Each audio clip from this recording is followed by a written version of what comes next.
Hello and welcome to the New Jersey Morning Show. I'm Cara DeFalco. And I'm Mike Favetta. Thanks for joining us. Cara, great to see you after a few weeks off. You Got a as lot of hot well. weather. I noticed we got Yeah. some new weather graphics going on. They look pretty good. We'll talk about that in a bit. Very excited about those. Yeah, stay tuned. We got more of that coming up later today. But speaking of weather, climate kind of goes hand in hand. And the State of the Climate Report for New Jersey 2023 was announced yesterday. This year's report provides annually updated information on warming New Jersey temperatures, increasing sea levels, and the consequences of more extreme rainfall. Here to give us the details is Assistant Extension Specialist in Climate Services with the New Jersey Agricultural Experiment Station and the Department of Environmental Sciences at Rutgers University, Dr. James Shope. Dr. James, welcome to the show. Thank you very much for having me. How are you today? Good, thanks. We're so glad you could join us. Can you describe the purpose of the report and the associated webinar?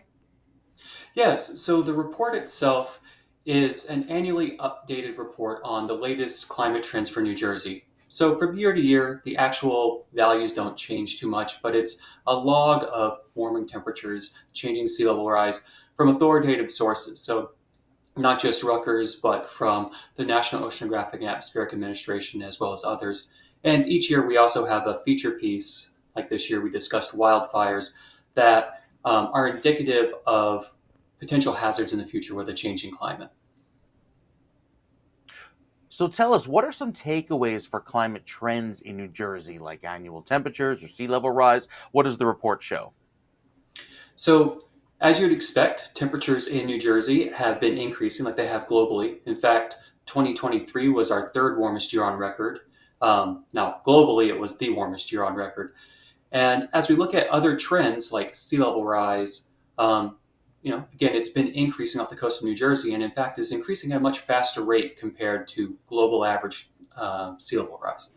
And we've been seeing more dramatic storms, heavier rainfall, more intense rainfall as we've been going along in recent decades, and we expect those trends to continue into the future. So, Doctor, as you guys are watching and monitoring these trends, for the everyday New Jersey resident, what does that mean? What can they expect in terms of weather, natural hazards? What do those things equate to? Yeah, so discussing those downstream effects from just the kind of amorphous climate trends to what it means on the ground is really important and a big part of the report.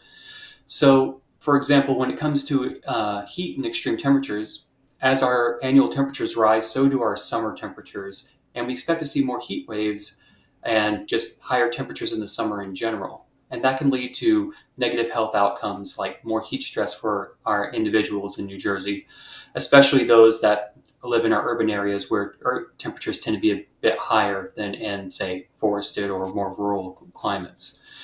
When it comes to extreme rainfall, we've seen in the past few years how susceptible New Jersey is to flooding, and we expect to see more of those incidences cropping up.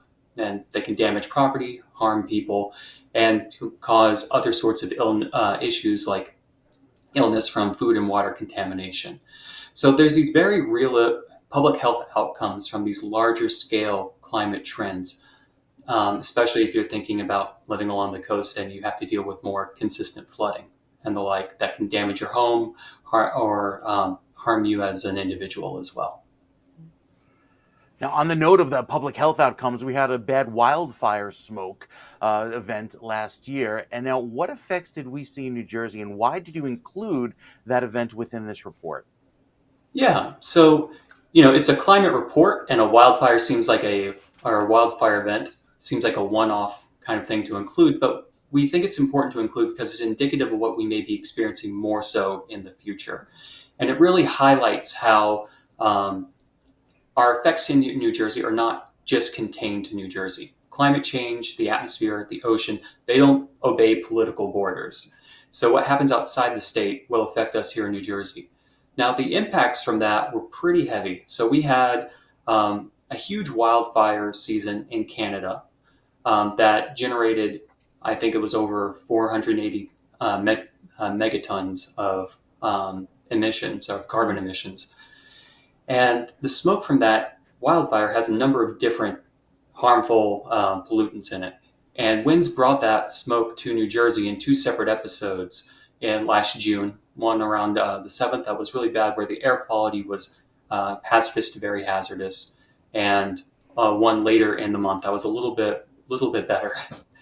And those that have really negative consequences, especially for folks that have respiratory illnesses like asthma, COPD, as well as just your average person on the ground. If you remember, you didn't want to be outside during that period. It kind of looked pretty scary out there.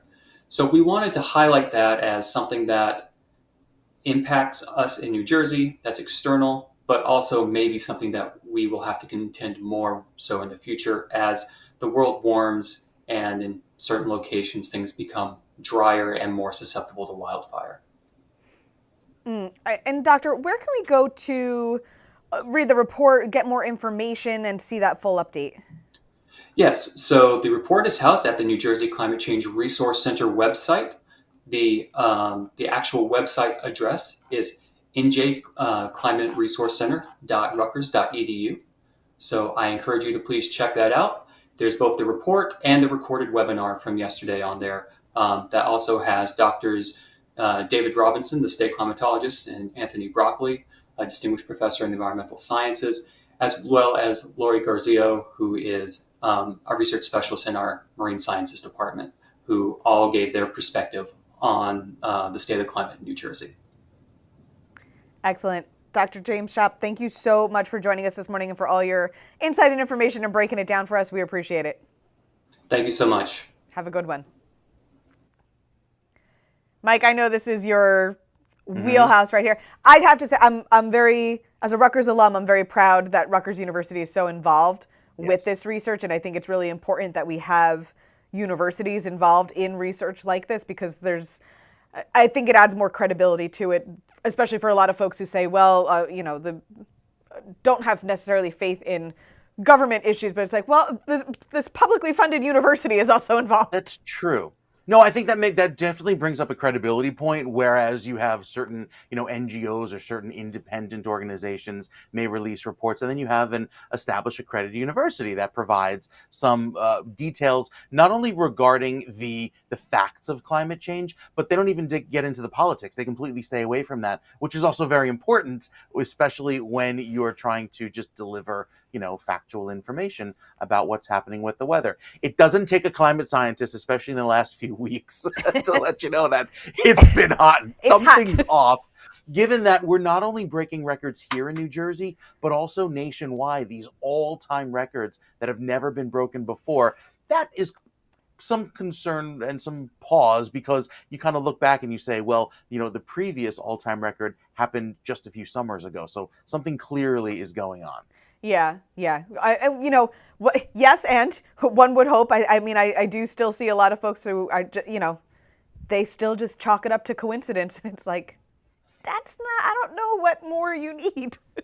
I think in time that hopefully that'll phase out, because there's overwhelming evidence. Hey, there was a time, once upon a time, where this meteorologist was kind of a climate, agnostic. I didn't really have an opinion, and I was kind of leaning toward, okay, maybe it is natural, but over time you see the evidence and you think, okay, there really is a connection.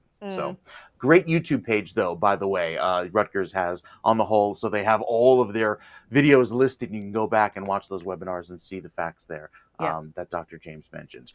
Next up, Hackensack Meridian is opening a new program for New Jersey seniors. Find out more next.